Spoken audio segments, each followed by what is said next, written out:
wa kam min zawjin madha ila tariqi alharami wa huwa ghayru raghibin fihi.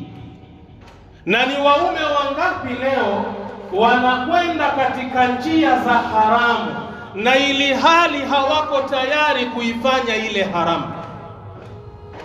Ni wanaume wangapi leo?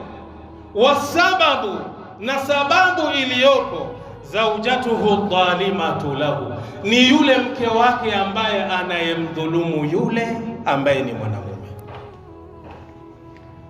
Leo ikiwa mathalan mwanamke ndani ya nyumba yake mahitaji yake ni makubwa zaidi kwa huyu ambaye ni mume wake, na ili hali mume wake fedha yake ni ndogo kulingana na pato analolipata kupitia kazi yake, mwanamke yule ikawa anahitaji maisha ambayo ni ya juu, maisha ambayo wanaishi majirani zake, maisha ambayo wanaishi marafiki zake, bila shaka hii itamsukuma yule mwanamume kwenda kufanya kazi iliyokuwa ni ya haramu.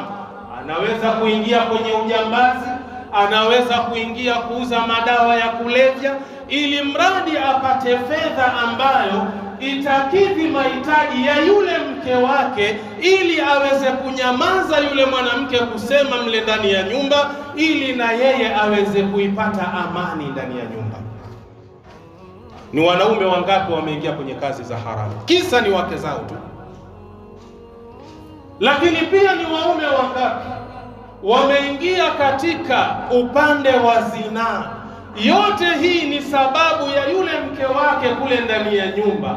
Kila mwanamume anapomhitaji yule mwanamke, anamwekea mipaka, anamwekea uzito katika tendo la ndoa.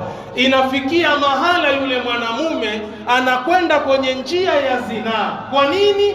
Ili kwa ajili ya kwenda kukidhi zile shahawa zake. Nani aliyesababisha? Ni yule mke wake.